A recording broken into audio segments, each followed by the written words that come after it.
তো বন্ধুরা, আজকের এই ভিডিওতে আমি দেখিয়ে দেবো যে কিভাবে কলকাতা মেট্রোর যে অনলাইন টিকিট সেটা আমরা কিভাবে কাটতে পারি এবং আমাদের যে কলকাতা মেট্রোর যে কার্ড আছে সেই কার্ডের রিচার্জ কিভাবে আমরা করতে পারি। তো এর জন্য একটি অ্যাপসের প্রয়োজন আছে। সেই অ্যাপসটা আপনার যদি ইনস্টল না থেকে থাকে তাহলে প্লে স্টোর থেকে খুব সহজেই আপনি এই অ্যাপসটি ডাউনলোড করে নিতে পারবেন। তো এই অ্যাপসটার নাম হচ্ছে কলকাতা মেট্রো রাইড। তো এই যে অ্যাপসটি, এই অ্যাপটির প্রয়োজন আছে। এই অ্যাপসটি হচ্ছে কলকাতা মেট্রো রাইড। এটা আপনার ইনস্টল করতে হবে। তো এটা যদি না ইনস্টল থাকে আপনারা প্লে স্টোর থেকে ইনস্টল করে নিতে পারবেন। আর এই অ্যাপসটা ওপেন করলে এই রকম একটা ইন্টারফেস আসবে। তো আমার এখানে লগ ইন করা আছে বলে আপনারা এই রকম ইন্টারফেস দেখতে পাচ্ছেন। আপনাদের বেলায় এটা লগ ইন থাকবে না, আপনাকে রেজিস্টার করতে হবে। করার পর এই রকম ইন্টারফেস পাবেন। তো লগ ইন করার জন্য বা রেজিস্টার করার জন্য একটা মোবাইল নাম্বার আর একটা ইমেল আইডির প্রয়োজন আছে। তো ইনস্টল করে নেওয়ার পর এখানে চারটি অপশান আছে। এই চারটি অপশানে আপনি কাজ করতে পারবেন।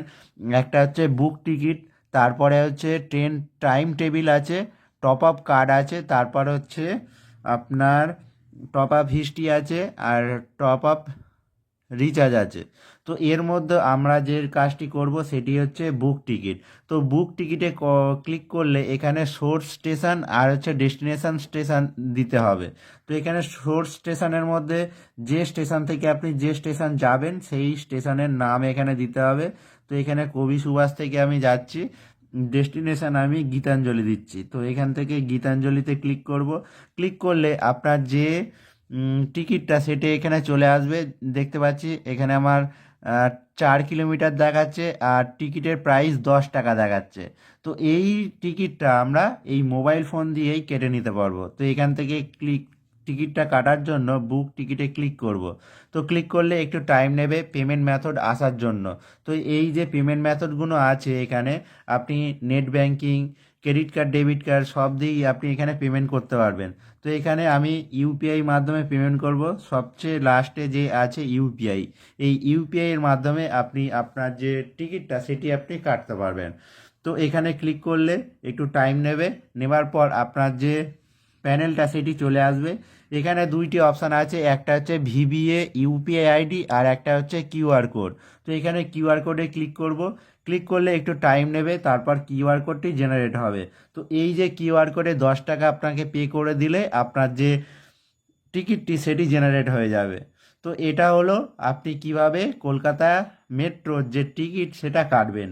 এরপরে দেখাবো যে কিভাবে আপনারা আপনাদের যে মেট্রো কার্ডের রিচার্জ সেটি কিভাবে করবেন। তো এবার একটু টাইম নেবে, নেবার পর আমরা হোমে আসব। হোমে আসার পর এখানে আমরা দেখতে পাচ্ছি বুক টিকিট। এখানে অনেকগুলো অপশান আছে, এর মধ্যে থেকে আমরা এখানে ক্লিক করব টপ আপ রিচার্জ। তো টপ আপ কার্ডে এখানে ক্লিক করব।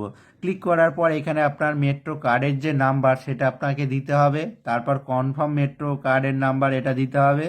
তারপর মোবাইল নাম্বার দিতে হবে। দেওয়ার পর এখানে ইমেল আইডি আপনার অপশনাল, আপনি দিলেও দিতে পারেন, না দিলে না দিতে পারেন।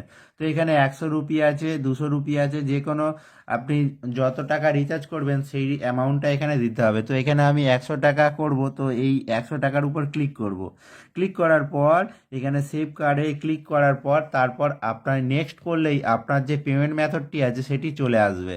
তো এখানে আমি আমার যে কার্ডটি আছে সেই নাম্বার দুটো দেওয়ার পর আপনি ইউপিআইয়ের মাধ্যমে 100 টাকা পেমেন্ট করে দিলেই আপনার যে কার্ডে সেটি রিচার্জ হয়ে যাবে। তো এই ছিল আজকের টিউটোরিয়ালটি। আমার ভিডিওটি যদি ভালো লেগে থাকে তাহলে বন্ধুর সাথে শেয়ার করবেন, আর চ্যানেলে নতুন হয়ে থাকলে চ্যানেলটিকে সাবস্ক্রাইব করে আমার পাশে থাকবেন।